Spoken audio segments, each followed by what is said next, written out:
Te invito conmigo al libro de Mateo otra vez, Mateo capítulo 12. Mateo 12. Seguimos nosotros hoy y la semana que viene, último en esta serie acerca de quiero creer. Hemos visto aquí Mateo 11 y 12.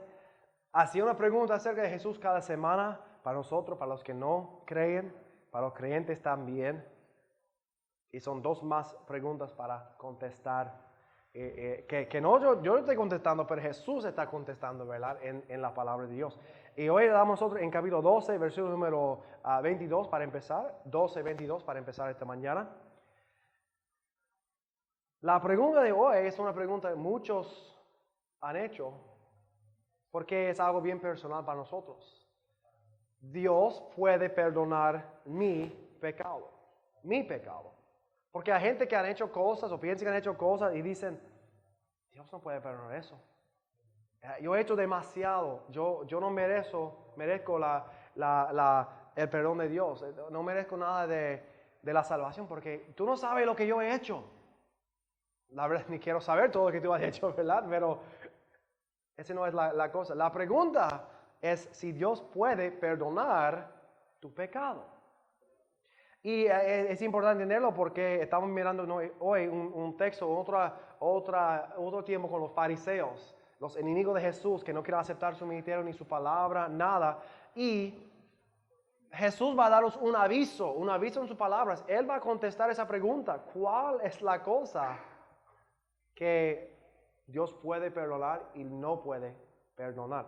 Si tienen algunos fondos, piensan diferente porque usan la palabra como el pecado imperdonable. Y personas dicen algunas cosas diferentes que son pecados que Dios no puede perdonar. Depende de tu fondo religioso o tus pensamientos, han escuchado cosas diferentes. No le pido esta mañana cuáles son estas cosas porque vamos a mirar nosotros en el texto que hay un solo pecado que Dios no perdonará. Hay un solo pecado. ¿Cuál pecado es? No te voy a decir ahora. Tiene que quedar hasta la mitad del sermón. Llegamos a esa pregunta. Vamos a decirlo. ¿Cuál pecado es? Primero vamos a mirar algunas cosas juntos esta mañana. Vamos a mirar esa conversación otra vez entre los fariseos y Jesús. Los fariseos y Jesús. Vamos a empezar juntos en ahora Mateo 12, versículo 22. Y vemos primero la pregunta. Bendito dice así: entonces fue traído a él un endemoniado, ciego y mudo, y le sanó. De tal manera que el ciego y mudo veía y hablaba. Completamente sanado de los demonios que están por dentro de él. No solo Dios, solo Jesús puede hacerlo, ¿verdad?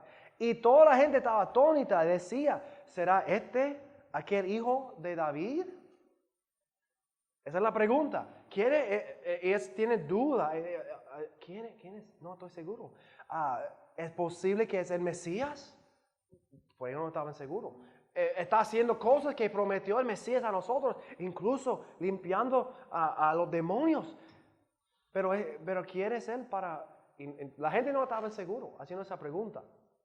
Pero dice a nosotros en 24, mas los fariseos, a oírlo, decían, este no echa fuera los demonios, sino por Beelzebú, príncipe de los demonios. En un lado tenemos a Jesús que está haciendo todas las cosas prometidas por Mesías, sanando a personas, predicando la palabra, empezando a hablar de su reino. Y al otro a los fariseos que no querían ni aceptarlo, ni escucharlo, querían, como vimos la semana pasada, destruirlo completamente. Y a uno hay muchas preguntas, ¿quiere Jesús? ¿Realmente es lo que estamos buscando? ¿El Hijo de Dios, nuestro Salvador, nuestro Mesías? ¿O es otra persona? Hacemos mucho la misma pregunta hoy en día. ¿Quién es Jesús? ¿Quién es Jesús a nosotros? Muchos dicen, buen hombre, profeta, buen ejemplo del modelo de nuestra vida, cómo amar a otro, vivir por otro primero. ¿O es algo más? Porque si es nuestro Señor y Salvador, Jesús, Dios encarnado por nosotros, nuestro Salvador y sacrificio por nosotros, es algo mucho más que solamente un buen ejemplo, es nuestro Salvador. ¿Y cómo contestamos la pregunta? Es bien importante. ¿Es aquel el prometido para ti? Espero que sea la verdad esta mañana también. Los fariseos dijeron, no puede ser él. De hecho, no solamente no es, pero también este hombre obra por el poder de Satanás. Beelzebú es un nombre para el Señor o el Dios de las moscas, o el Dios de lo sucio, todas las cosas que traen las moscas. Y usaban como nombre para Satanás. Porque no hay bueno con él, es enemigo, no hay nada bueno con nuestro enemigo Satanás, el acusador. Y todo lo que hace mal en el mundo es por él, por eso usaban el nombre. Está diciendo, no solamente Jesús no es el Mesías, está diciendo, Jesús también está obrando por el poder, bajo autoridad de Satanás. Wow, ¿cómo puede decir esas cosas? Porque no quiere aceptar la verdad que Jesús podría ser el Mesías, su Salvador prometido. No quiere aceptar eso. Su respuesta a la pregunta era, no es posible. No porque no puedo ver lo que estaba haciendo, pero porque no querían aceptar lo que estaba haciendo. Y esa es la verdad. Mucha gente puede leer lo que Jesús hizo, pero no quieren aceptarlo. No lo creo. Es imposible. Bueno, creemos o no creemos, pero tenemos que hacer la pregunta y contestar la pregunta. ¿Quién es Jesús? A nosotros. Y ahora dice Jesús a nosotros la segunda cosa. Vemos Jesús contesta la pregunta. Los fariseos no dijeron a Jesús, tú eres demonio o tienes demonio, tú eres de Beelzebú. No dijeron a la multitud, a la persona escuchando, haciendo la pregunta, para que no hagan la pregunta más. Pero dice aquí en 25, vemos el poder de Jesús. ¿De dónde vino su poder? 25. Sabiendo Jesús los pensamientos de ellos. Y una cosa aquí, que cuando pensamos que Jesús sabe nuestros pensamientos, ¿verdad? No que solamente lo que hablamos, pero lo que pensamos. Es una cosa para pensar, ¿verdad? Pero su poder era así. Y le contestó, le dijo, todo reino dividido contra sí mismo es asolado, y toda ciudad o casa dividida contra sí misma no permanecerá. Si Satanás echa fuera a Satanás, contra sí mismo está dividido. ¿Cómo pues permanecerá su reino? Diciendo a ellos, mira, tu argumento, tus palabras no tienen sentido. Y está diciendo Satanás está en contra de Satanás. ¿Por qué dice así? No tiene sentido decirlo. Pero también dice a ellos en 27, si yo echo fuera los demonios por Beelzebú, por Satanás, ¿por quién los echan vuestros hijos? Por tanto serán vuestros jueces. Porque hubo otras personas de los judíos que practicaban el exorcismo para quitar los demonios de personas.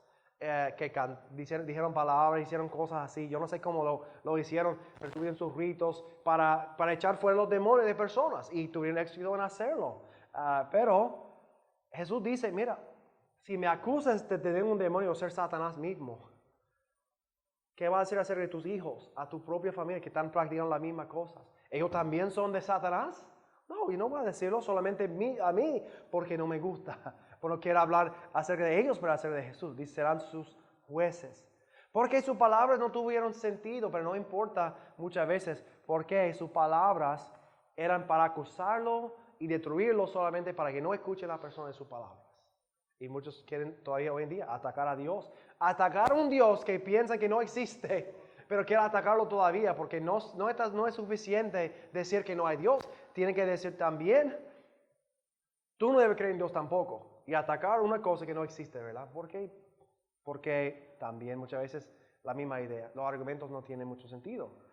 28, Jesús hace la pregunta. Ahora, mira, lo que está diciendo, casa dividida no va a caer. Satanás no está dividido contra sí mismo.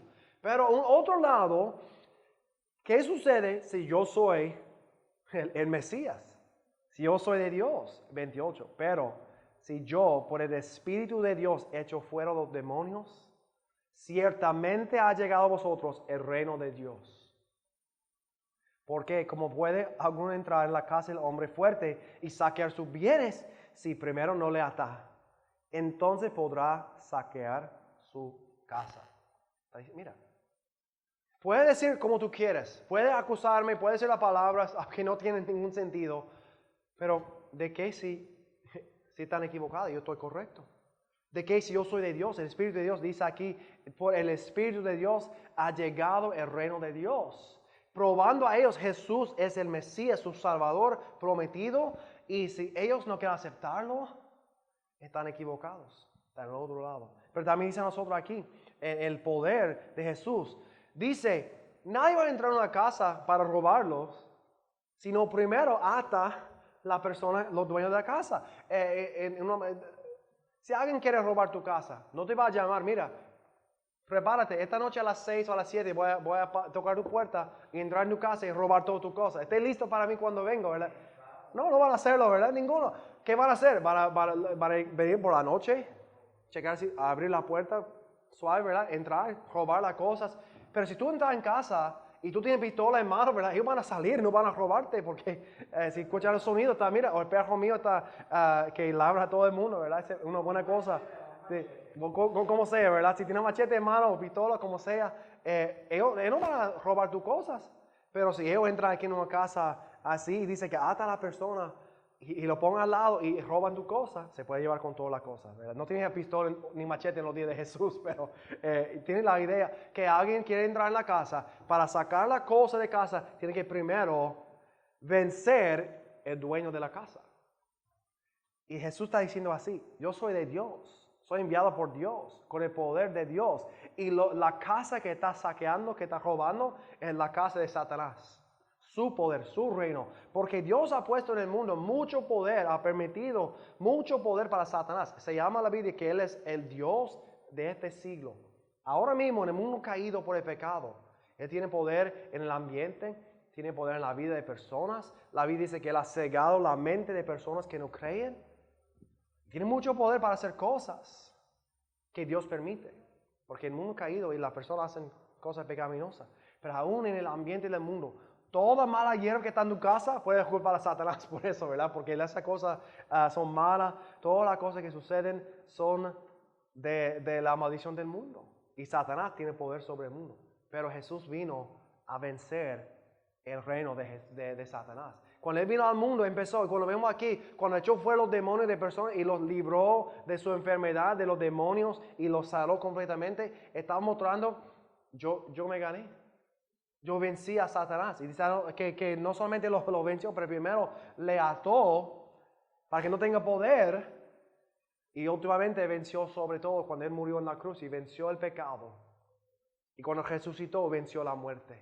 Satanás tiene poder y tiene mucho poder en el mundo. Y la muerte también es consecuencia del pecado. Pero dice que Jesús venció aún la muerte. Y el último enemigo es la muerte. Él ha vencido a Satanás, la muerte, el pecado, todo. Y poco a poco está saqueando la cosa de Satanás. Cada persona que sea salvo está sacado de la casa de Satanás, de su poder, su reino, y llevándolos no como cautivos, pero libres al reino de Dios. Y cada vez que veo a una persona vida cambiada, librada de su adicción, librada de cosas que no podían librarse, pero Dios pudo hacerlo, vemos el poder de Jesús moviendo entre ellos, porque el enemigo ha sido vencido en Jesús. Y los fariseos y otros no quieren aceptarlo, no entienden. Jesús tiene el poder. No, Satanás no tiene poder. Tú eres creyente esta mañana, recuerda, Satanás no tiene poder en tu vida en ninguna manera. No puede vencerte. Tú tienes el poder de Jesús. Puedes vencer a Satanás porque Él la venció, ¿verdad? Entonces, en esta batalla que está hablando, entre los dos reinos, Jesús dice claramente en 30, el que no es conmigo, contra mí es, y el que conmigo no recoge, desparrama. No hay neutralidad en esa guerra. ¿Tú eres con Satanás o eres con Jesús? Y hay que escoger uno. Muchas personas que no saben, pero son del lado de Satanás. ¿Por qué? Porque son cegados a la verdad y son cautivos al enemigo. Ellos no son nuestros enemigos, el mundo no son nuestros enemigos, son cautivos del enemigo, que todavía lo tiene atado. Pero Jesús vino para rescatarlos y salvarlos y llevarlos libres aparte de su reino. Y cada persona está en un lado del otro. Muchos dicen, yo decido algún día si quiero creer eso. Yo decido en el futuro en cuál Dios voy a escoger, o cuál religión, o cuál Jesús voy a escoger en mi vida. Y cuando tengo más años lo hago entonces. Pero Jesús dice, no hay lugar para sentarse en medio. Hay que escoger un lado u otro. ¿Eres para Satanás o eres para Jesús? Y uno al otro. Muchas personas hoy todavía son cautivos del enemigo. Y como vimos que este hombre fue librado de los demonios, vemos personas cuando aceptan a Jesús como su Salvador, cuando son salvos por fe en Jesús, no en lo que ellos están haciendo, pero en lo que Jesús hizo por ellos. Jesús vino a salvar a todos y derramó su sangre en la cruz por nosotros como el último sacrificio por nuestro pecado. Tomó nuestro lugar en la cruz para que nosotros podamos ser salvos. Y cuando nosotros miramos por fe a la cruz, miramos a Jesús por fe y admitimos, yo no puedo salvar a mí mismo, yo no puedo hacer suficiente para llegar al cielo. Yo que yo merezco es el infierno, pero confío por fe en Jesús. Me arrepiento de mi pecado y voy a seguir a Jesús. La Biblia dice que somos libres, somos librados en Él. Él nos lleva de cautividad a la libertad. Por su poder, por su poder. Estamos en un lado del otro. No podemos estar en medio en esa batalla. Entonces, Jesús está diciendo ahí, mira, fariseos ahora mismo lo que hablan están en el lado equivocado. Yo estoy ganando la victoria, hay que decidir si va a estar conmigo o con el enemigo. ¿Cómo? La pregunta que hicimos al principio, ¿cuál es el pecado que Dios no puede perdonar? Vemos ahora el perdón. Porque estos versículos no son juicio contra los fariseos, son un aviso. Para nosotros no es juicio, no es juzgarnos, es un aviso que hay un solo pecado que Dios no puede perdonar. 31 dice así, por tanto os digo, todo pecado y blasfemia será perdonado a los hombres. ¿Cuántos pecados serán perdonados? ¿Cuántos? ¿Cuántos? Falta uno, ¿verdad? Dice así, todos. Todos. Es importante entenderlo, pero dijiste que hay uno. Sí, hay uno. Todo pecado puede ser perdonado, dice a nosotros. Yo pienso, pastor, tú no sabes qué yo he hecho, lo que yo he pensado, lo que esa persona ha hecho, lo que ellos han hecho, lo que ellos han dicho. Y es tan malo que no puede ser salvo de eso. Dice todo pecado. Más, una sola excepción. La blasfemia contra el Espíritu no le será perdonada. Y cualquier que dijere alguna palabra contra el Hijo del Hombre, contra Jesús, le será perdonado. Pero al que habla contra el Espíritu Santo, no le será perdonado, ni en este siglo, ni en el venidero. El único pecado que imperdonable de Dios es rechazar o blasfemar contra el Espíritu Santo. Bueno, ¿cómo hago eso? ¿Que yo he hecho o no? Es importante entender. Blasfemia contra el Espíritu Santo es cuando tú ves la luz de Jesús por la obra del Espíritu Santo que revela, ilumina a nosotros como una luz. Mira, entiendo la palabra, necesito ser salvo, necesito a Jesús. Y ves la luz con tus ojos, con tu mente, pero en tu corazón rechaza y odia la luz. No lo acepta. Y cierra el corazón a la verdad de Dios. Todos revelan por el ambiente, por la creación, que hay un Dios. Todos entienden que hay un Dios y muchos entienden que hay un Salvador, que necesitamos ser salvos en Jesús. Pero cada persona decide qué va a hacer con esa verdad. Si va a aceptarlo o va a rechazarlo. Y muchas veces piensan, pues, ¿qué pasa si lo rechazo una vez en mi vida? Si no soy salvo la primera vez que escucho el Evangelio, ¿ese es el pecado imperdonable? No, eso no es. Es personas que siguen endureciendo, siguen rechazando, siguen diciendo no, hasta cuando Dios dice, no puedes ser salvo. ¿Cuándo sucede esa cosa en la vida? No puedo decirte, ni tú tampoco, porque no estamos para juzgar a otra persona de esa manera. Todo pecado, aún palabras contra Dios mismo y Jesús mismo, su palabra, su iglesia, puede ser perdonado. Hay personas que viven como ateos toda la vida, llegan al fin de la vida y se dan cuenta, me equivoqué todo el tiempo.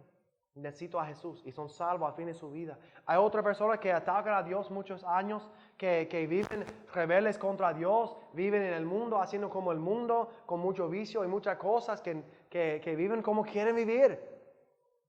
No quieren nada que ver con Dios, ni la palabra de Dios, ni salvación. Saben cómo están viviendo, pero no importa.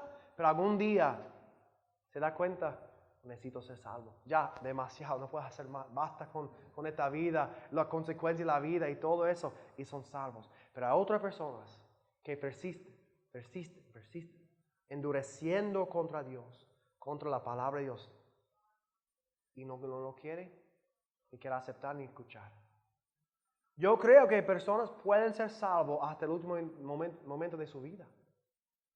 Solamente Dios dice, ya, no va a ser salvo. Solamente Dios cierra la puerta. Yo no puedo hacerlo. Blasfemia contra el Espíritu Santo es una cosa que Dios dice, tú no vas a ser salvo. Nunca vas a aceptar. Nunca va a ver la luz. Porque no te importa. Muchos dicen, pues yo quizás he rechazado o he hablado mal de Dios, o yo he toda mi vida haciendo otras cosas y ahora quiero hacer mejor. Bueno, no has cometido este pecado, porque si tú piensas que tienes convicción por tu vida, por tu pecado, es una señal que el Espíritu Santo está obrando en ti y tú necesitas ser salvo, arrepentir, dejar el pecado y seguir a Jesús. Esa es señal que Dios todavía está obrando en tu corazón. Pero no rechaces más, porque habrá un punto de tiempo. Y yo no sé cuándo, solo Dios sabe. Cuando no va a escuchar más.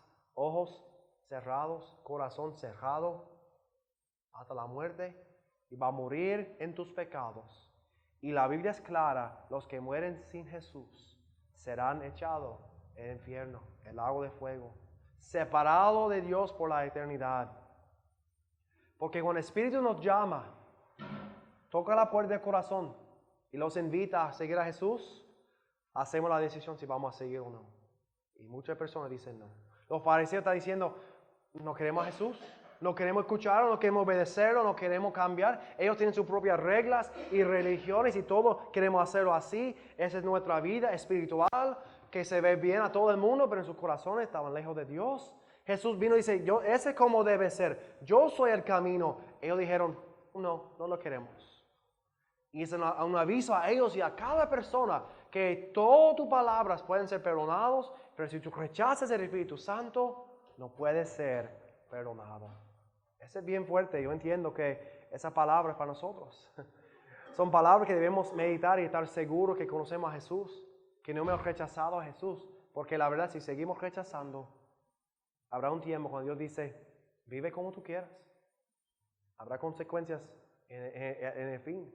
El juicio de Dios. Pero ahora vives como tú quieras. Tenemos que estar seguros en eso. Tenemos que estar seguros en eso. Que todos somos salvos y que nosotros, cuando llegamos al fin de la vida, estamos seguros que somos en Jesús. ¿Cómo sabemos la diferencia? Esa es la última cosa de esta mañana. Las palabras. Las palabras.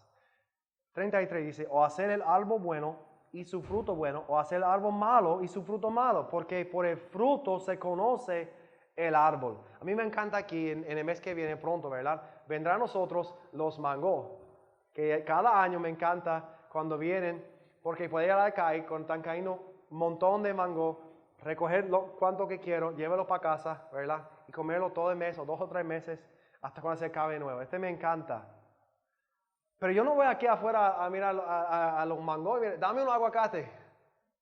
Porque es un árbol de mango, ¿verdad? Yo sé por mirarlo que no es un aguacate. Tú ves el aguacate y pide, dame una pana. No lo hace, ¿verdad? Tampoco. No sirve eso tampoco. Y a veces hay árboles que el fruto está malo, ¿verdad? Hay veces cuando vamos a buscar un mango, pero todos son malos. ¿Por qué? ¿Ocupamos el fruto? No, ocupamos nosotros el árbol. Hay problema con el árbol que produce fruto malo. Y sabemos la diferencia por verlo, ¿verdad? Si hay problemas, si no tiene fruto, nada. Jesús está diciendo, mira, decide hacer el árbol bueno o el árbol malo, porque no puede ser los dos. Y por eso en 34 usa palabras fuertes con ellos. Generación de víboras. ¿Cómo puedes hablar lo bueno siendo malos? Porque la abundancia del corazón habla la boca. La abundancia del corazón habla la boca. ¿Cómo hablas acerca de Dios en tu vida? ¿Qué palabras usas acerca de Dios? Muchas personas usan el nombre de Dios en vano todos los días y no piensan hacerlo. Porque es una frase, un dicho que tú usan sin pensar ese nombre de Dios. ¿Cómo hablas cuando estás acerca de otros creyentes? Porque muchas personas en los domingos hablan cosas de Dios, pero lunes a sábado hablan como todo lo demás. No hay diferencia en sus palabras, porque no hay diferencia en su corazón. De la abundancia del corazón habla la boca. Ese no dice cuando personas, por si acaso, si lucha con palabras malas, o si son creyentes nuevos o algo así, que siguen usando palabras malas. Disculpa, ¿verdad? Ese no es lo mismo. Estoy hablando de personas que hablan y no importa. Que realmente los domingos son diferentes personas que toda la semana, porque no conocen a la Señora. ¿Por qué? Su corazón está lleno de una cosa, su tesoro y no es lo de Dios. 35 dice, el hombre bueno del buen tesoro del corazón saca buenas cosas, y el hombre malo del tesoro saca malas cosas. En mi casa yo tengo una caja para mi tesoro, un tesoro, y no es oro, ni plata, ni dinero, que no busques a robarme, porque no encontré muchas de esas cosas en mi casa, ¿verdad? Tengo otra caja, en esa caja yo tengo las cartas y tarjetas de amor y otra cosa de mi esposa, desde, no nos casamos, pero desde cuando nosotros estuvimos enamorados y hace 20 años. Y yo he guardado casi todo este papel en casa. ¿Por qué? ¿Tú no haces eso? Buena idea, ¿verdad?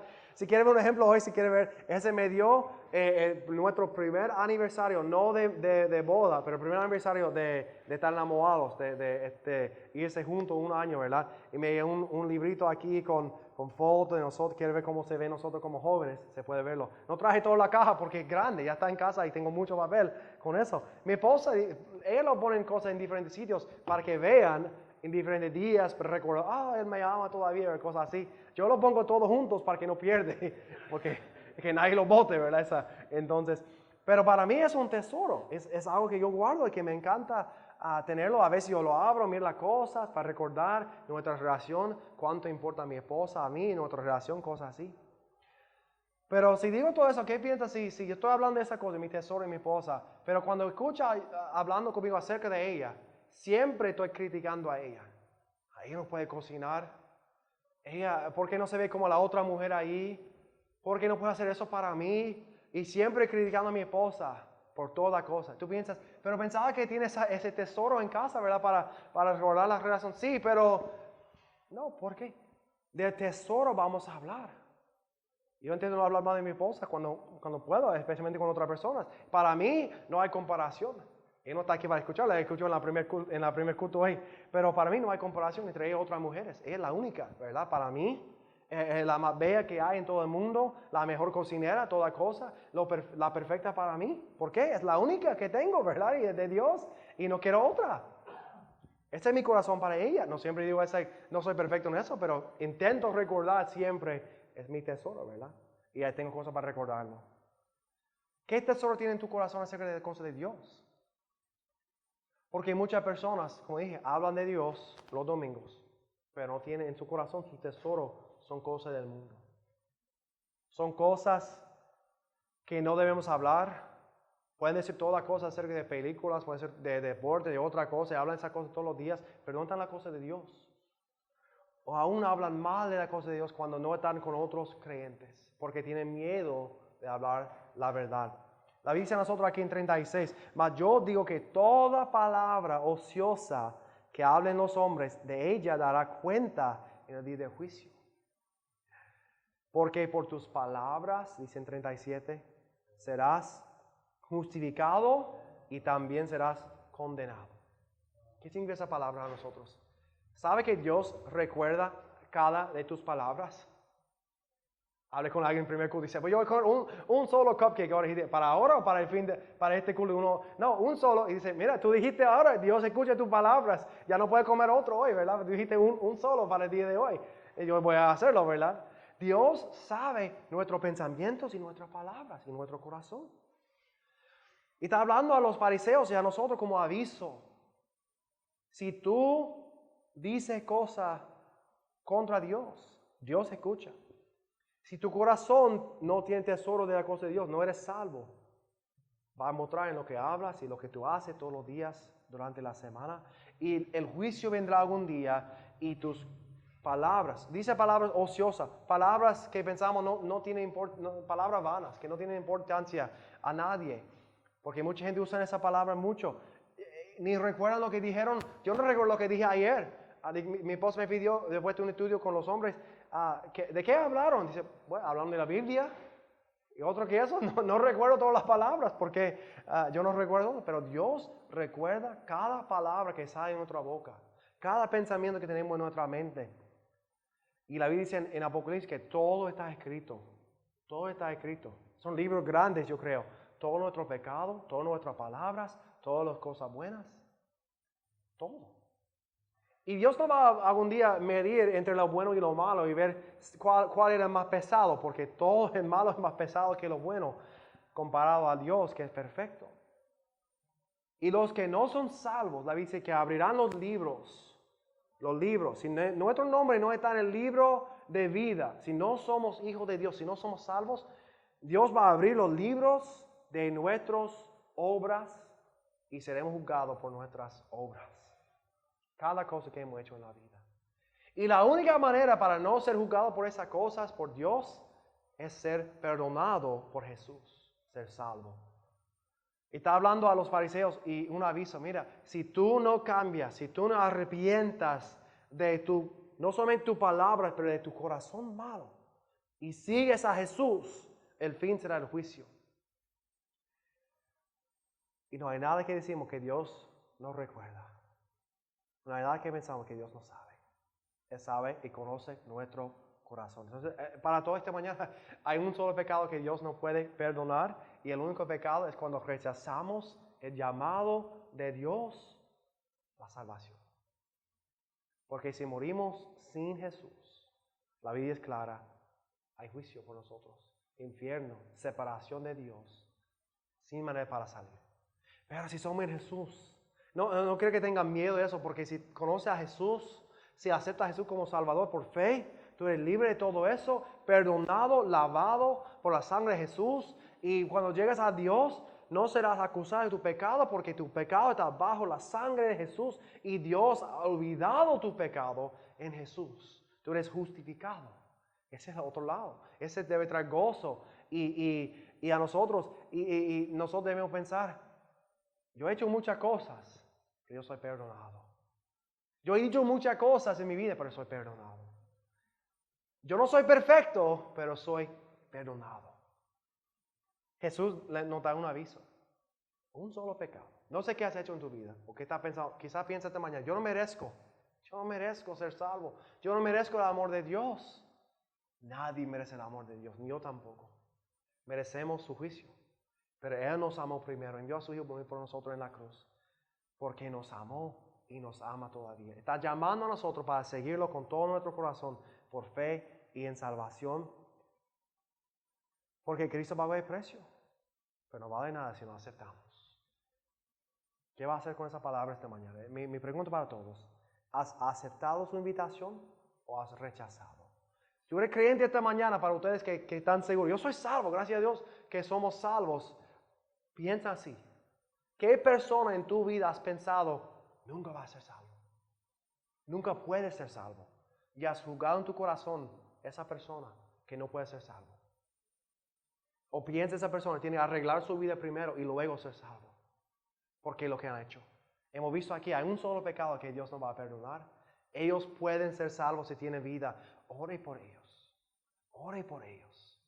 Y si has dejado de orar por ellos, piensa, no es posible. Sí, no es posible si Dios no mueve en su corazón. Pero ore que Dios mueva en su corazón y que sea salvo. Porque si tienen vida, se puede ser salvo todavía. Esa es la misericordia de Dios y amor por nosotros. Y el mismo amor por nosotros que para ellos. Piensa en ellos hoy. Ore por ellos hoy. Vamos a orar juntos esta mañana. Y te invito conmigo a orar en este tiempo. Porque necesitamos nosotros el amor de Dios y la salvación. Si no conoces esta mañana, podemos enseñarte cómo hacerlo. Creyentes, ore por los que no conocen al Señor que sean salvos. Porque se puede cambiar todavía su vida. Dios. Nosotros no podemos hacerlo, pero Dios puede hacerlo. Señor, gracias por tu palabra esta mañana, que nos ayude a entender esta verdad. Tu perdón extiende a todos, a todo nuestro pecado, pero nosotros tenemos que aceptarlo. Es un regalo de Dios por fe si lo aceptamos. Señor, necesitamos tu perdón, tu misericordia, tu amor, tu salvación. Si hay uno hoy que no está seguro en la salvación, Señor, pido que sea salvo hoy y que empiece su relación nueva contigo, Señor. Para los creyentes, quizá hemos nosotros juzgado a otras personas, pensado que ellos nunca van a ser salvos por lo que han hecho. Señor, perdónanos de ese orgullo para tomar tu lugar de juicio sobre ellos. Porque tú sabes mejor que nosotros, Señor. Se puede ser salvo todavía. Señor, que ponga esa persona en nuestro corazón que también nos dé deseo y anhelo orar por ellos, que sean salvos, Señor. Bendice tu palabra, Señor. Obra en nuestros corazones. Úsanos para tu honra y gloria en todo. Oramos en nombre de Jesucristo. Amén.